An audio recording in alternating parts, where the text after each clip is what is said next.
Microscopic histological examination of aberration 4 to 6 hours cellular infiltration in aberrated area. 12 hour 3 layers are seen: surface layer, middle layer, lower layer. Surface layer fibrin and RBC. ഉറപ്പായിട്ടും RBC അവിടെ blood bleed ചെയ്യുമ്പോൾ അവിടെ RBC വരുമല്ലോ. പിന്നെ അവിടെ infiltrating polymorph deep ലെയറിൽ abnormal staining collagen. So RBC WBC collagen formation അവിടെ ഉണ്ടായി. ഓക്കെ, 2 days കഴിഞ്ഞിട്ട് അവിടെ scab well formed, epithelial regeneration is seen at the margin of the scab. 4 to 5 daysലോ fibration is small, it is completely covered by epithelium.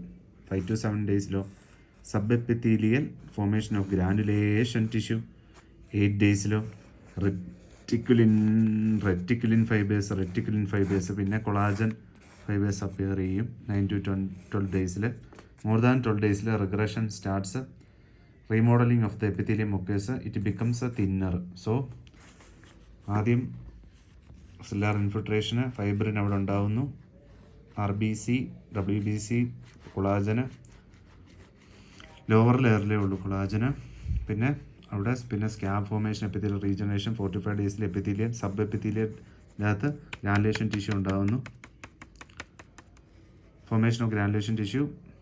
പിന്നെ 8 daysൽ reticulin fibres.